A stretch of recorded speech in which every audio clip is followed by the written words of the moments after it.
Hello students, आप लोगों का फिर से एक बार स्वागत है कॉलेज नॉलेज केमिस्ट्री क्लासेस में। तो आज हम एक नया टॉपिक लेकर के आ गए हैं, वेग स्थिरांक की इकाई या फिर जिसको बोलते हैं यूनिट ऑफ वेलोसिटी कांस्टेंट भी बोल सकते हैं या फिर रेट कांस्टेंट बोल सकते हैं। तो मेनली अगर देखा जाए तो हम ज़्यादातर प्रीफर करते हैं रेट कांस्टेंट बोलना, है ना, या फिर वेग स्थिरांक। तो इसमें हम अलग अलग सभी ऑर्डर ऑफ द रिएक्शन के, चाहे जीरो हो, फर्स्ट हो, सेकेंड हो, थर्ड हो, सभी ऑर्डर के रिएक्शंस के यहाँ पर क्या देखेंगे, हम लोग यूनिट्स देखने वाले हैं कि हम कैसे उसका यूनिट निकालेंगे, क्योंकि आगे आने वाले वीडियो लेक्चर में हम लोग अलग अलग सभी ऑर्डर ऑफ द रिएक्शन के, जीरो चाहे फर्स्ट हो, सेकंड हो, सभी के लिए अलग अलग हम क्या करेंगे, मैथमेटिकल डेरिवेशन करने वाले हैं। तो उसके लिए आपको यूनिट जानना बहुत ही ज़्यादा इंपॉर्टेंट हो जाता है। इस वीडियो लेक्चर में हम रेट कांस्टेंट को भी समझेंगे, क्या होता है वेग स्थिरांक, एक एक करके समझते हैं। चलिए फिर स्टार्ट करते हैं। सबसे पहले एक नॉर्मल रिएक्शन मैं लेता हूँ। ए से अगर हमें बी जाना है, मतलब ए से हमें क्या बनाना है, बी बनाना है। ए हमारा क्या है, अभिकारक है, बी हमारा क्या है, रिएक्टेंट है। तो जैसे कि हम जानते हैं रेट ऑफ द रिएक्शन, जिसको D x by D T लेते हैं हम लोग। अगर इसको और आसान वे में समझाऊं तो आप देख लो, एक मिनट थोड़ा सा ना। अगर time T is equal to zero है, मतलब स्टार्टिंग टाइम में ए क्या है, पूरा ए उसका कंसंट्रेशन क्या है, देखो ए का कंसंट्रेशन क्या है, स्मॉल ए, है ना, कितना है, ए है। तो टाइम जीरो पे बी तो कुछ बना नहीं होगा तो जीरो लिखेंगे, लेकिन टाइम टी पे, आफ्टर टाइम टी पे ए से क्या हुआ, माइनस एक्स, एक्स क्या हो गया, माइनस हो गया, वही एक्स जाके क्या बन गया, बी बन गया। तो टाइम जैसे चेंज हुआ, जीरो से लेकर के टी तक हम गए टाइम को, तो हमारा बी क्या बन गया, एक्स बन गया। तो हम अपने फर्स्ट वीडियो लेक्चर में मैंने बताया था कि रेट ऑफ द रिएक्शंस क्या होता है, आपका प्रोडक्ट उत्पाद बनने की दर, मतलब उत्पाद जो बन रहा है, आपका प्रोडक्ट जो बन रहा है ना, वही आपका क्या है, रेट कांस्टेंट है। ठीक, तो इसमें रेट है अभिक्रिया का वेग। तो यहाँ पे लिखते हैं अभिक्रिया का वेग अगर लिखे हम, या फिर rate of the reaction English में बोलते हैं ना, अभिक्रिया का वेग अगर बोलेंगे तो क्या लिख सकते हैं हम लोग, है ना, प्रोडक्ट के बनने की दर, मतलब उत्पाद की बनने की दर, मतलब उत्पाद हमारे क्या ले, क्या है, डी एक्स, डी है तो D x by D T हम लिख सकते हैं। ये भी क्या है, हमारा रेट कांस्टेंट ही है। क्या है ये, रेट कांस्ट, सॉरी अभिक्रिया का वेग है, rate of the reaction English में क्या लिखेंगे, रेट ऑफ रिएक्शन। तो किसी अभिक्रिया का रेट ऑफ रिएक्शन होता क्या है, D x by D T. अब ये हमने पढ़ा भी है अपने रेट लॉ वाले केस में, ये डायरेक्टली प्रोपोर्शनल होता है किसके, कॉन्सेंट्रेशन ऑफ द रिएक्टेंट। तो कॉन्सेंट्रेशन क्या है, हमारा रिएक्टेंट का भी ए है ना, ये हमारा क्या है, रिएक्टेंट है, इसका कंसंट्रेशन को ब्रैकेट में बता रहे हैं। तो डायरेक्टली प्रोपोर्शनल होता है किसके, concentration of the reactant, product के सांद्रता के समानुपाती होता है। तो ये हो गया। तो इस समानुपाती जो है डायरेक्टली प्रोपोर्शनल, इसको हटाने के लिए हम क्या लिखना पड़ता है, एक कांस्टेंट लगाना पड़ता है। जैसे डी एक्स डी टी लिखे तो कांस्टेंट क्या लगाएंगे, इक्वल करके हम स्मॉल के लगाते हैं, और ये आपका हो जाता है ए का कंसंट्रेशन, मतलब रिएक्टेंट का कंसंट्रेशन। तो ये जो के जो आया है ना, यही क्या है, आपका रेट कांस्टेंट है, वेग स्थिरांक है। ठीक, यहां तक उम्मीद करता हूं आपको समझ में आ गया होगा, नॉर्मल समय में समझा दिया मैंने, है ना। D x by D T क्या है, हमारे अभिक्रिया का वेग को दिखा रहा है, रेट ऑफ द रिएक्शन, जो कि डायरेक्टली प्रोपोर्शनल होता है अभिकारक के सांद्रता के, मतलब कंसंट्रेशन ऑफ रिएक्टेंट के। तो जो समानुपाती स्थिरांक है उसको हटाने के लिए हमें क्या लगाना पड़ रहा है, स्मॉल के। वही स्मॉल के क्या है, हमारा रेट कांस्टेंट है। अगर हिंदी में बोलेंगे तो वेग स्थिरांक है, वही क्या है, हमारा वेग स्थिरांक है। ठीक, यहां तक समझ में आ गया। अब इसी वेग स्थिरांक या रेट कांस्टेंट का हम क्या करने वाले हैं, आज हम पूरा वीडियो लेक्चर में पूरा यूनिट्स पे देखने वाले हैं कि इसके यूनिट्स होता क्या है, कैसे हम इसको निकालेंगे। ठीक है, तो चलिए फिर एक एक करके स्टार्ट करते हैं। उससे पहले मैं एक चीज और बता दूं कि आपका, जैसे कि मैंने बोला ए का कंसंट्रेशन है ये, है ना।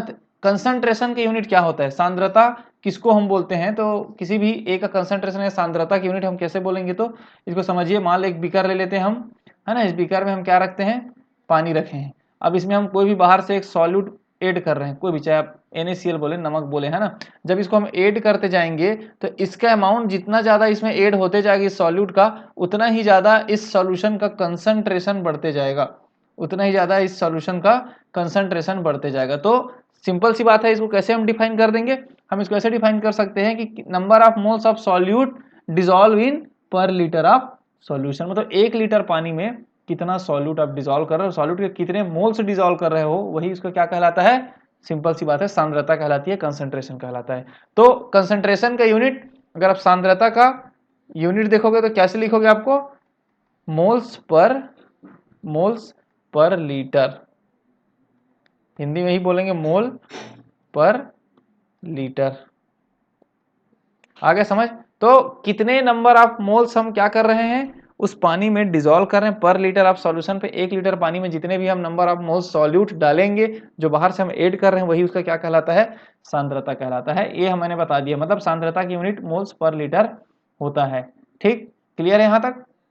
अगर इसको और क्या लिख सकते हैं, पर लीटर को अगर हम लिखें तो यहाँ से लिखते हैं, तो मोल लीटर के बाद एल इनवर्स लिख सकते हैं सर। लीटर एल किसको दिखा रहा है, लीटर को दिखा रहा है ना, तो एल इनवर्स लिख सकते हैं पर लीटर को अगर चाहेंगे तो ये वाला भी लिख सकते हैं, या फिर मोल हिंदी में लीटर इनवर्स, लीटर इनवर्स, ये भी इसका क्या है, यूनिट है। ठीक, अब हम एक एक करके सभी रेट ऑफ द सभी ऑर्डर ऑफ द रिएक्शंस को निकालते हैं। सबसे पहले देखते हैं जीरो ऑर्डर रिएक्शंस का, है ना, स्पीड में करते हैं zero order reaction. Zero order reaction होता है क्या, मान लो ए से हमारा बी बन रहा है, तो हमारा जो रेट है D x by D T, वो कैसा करेगा, के होगा रेट कांस्टेंट का, स्मॉल के, ए के कंसंट्रेशन पे डिपेंड नहीं कर। देखो जीरो ऑर्डर रिएक्शंस का मतलब ही होता है कि ए की कंसंट्रेशन पे डिपेंड नहीं कर रहा। क्या डिपेंड नहीं कर रहा है, उस रिएक्शंस का रेट डिपेंड नहीं कर रहा है, speed, rate of the reaction, अभिक्रिया की दर अभिकारक की सांद्रता पर निर्भर नहीं कर रहा है। तब के केस में हम यहाँ पे जीरो लिखते हैं ना। ये मैं आने वाले वीडियो लेक्चर में पूरे डिटेल में पढ़ेंगे जीरो ऑर्डर रिएक्शन होता क्या है, हम क्यों इसमें जीरो लिखे हैं, सब चीज को समझेंगे। ठीक है, अभी हम नॉर्मली समझ के चलते हैं ये। तो आप देख रहे हो यहाँ पर ए टू दी पावर, अगर ए का कंसंट्रेशन की पावर जीरो है तो आपका ये जो किसी भी का पावर में अगर जीरो लगे तो उसका वैल्यू 1 हो जाता है। तो यहाँ पर क्या बचा, D x by D T बचा, और क्या बचा है, के, जो रेट कांस्टेंट है हमारा, ये तो हमारा 1 हो गया, तो 1 को छोड़ देते हैं। ठीक, तो अब देखो मैं पहले ही बताया था एक्स भी क्या है, जो बी फॉर्म हो रहा था। ऊपर में अगर देखोगे तो एक्स यहाँ पर देखो, एक्स क्या था, एक्स यहाँ पर क्या था, जो बी बन रहा था, मतलब ये भी क्या है, कंसंट्रेशन ही है, सांद्रता ही है ना, बी की सांद्रता ही है, कंसंट्रेशन है किसकी, बी की, तो ये भी क्या है, सांद्रता है। एक्स का वैल्यू भी क्या बोलेंगे, हम उसको सांद्रता बोलेंगे।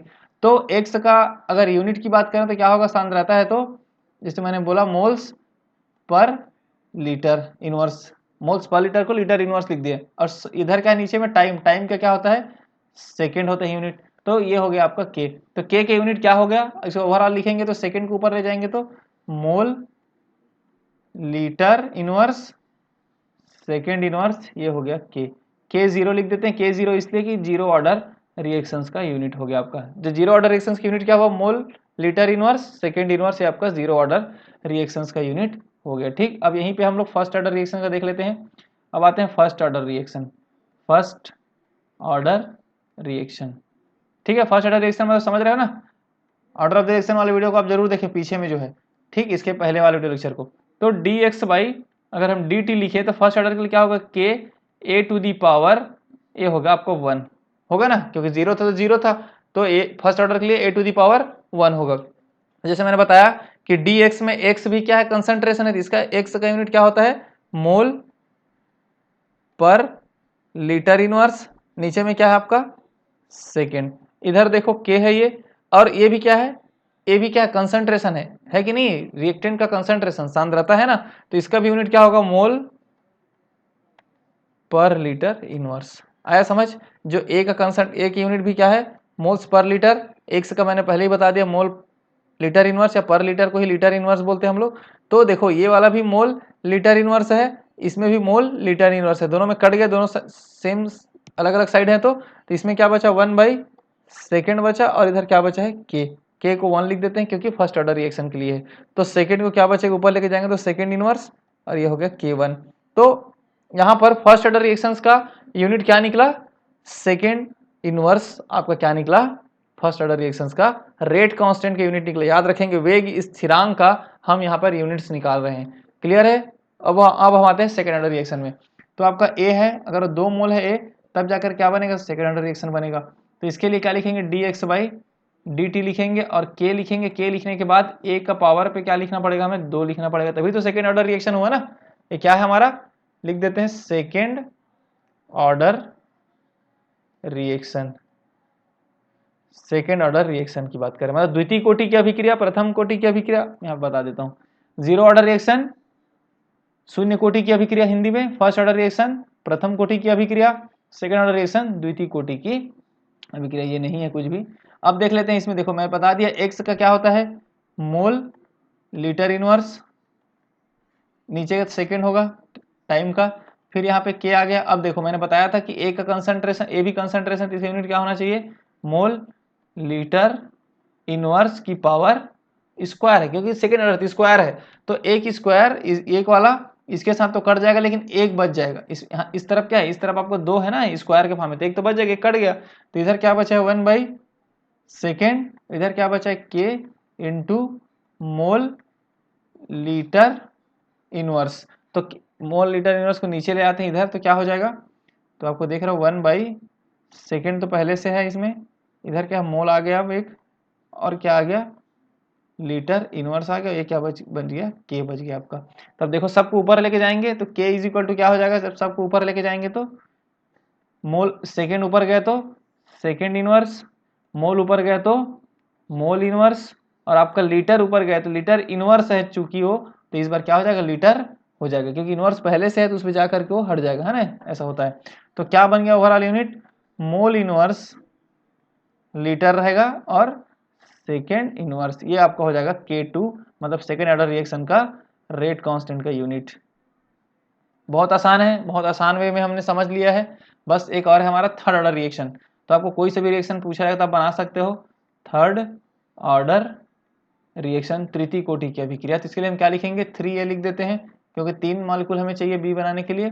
तो dx बाई, अगर हम dt कर दें तो क्या बन जाएगा, dx बाई dt के लिखेंगे, के लिखने के बाद a की पावर क्या करेंगे 3 करेंगे।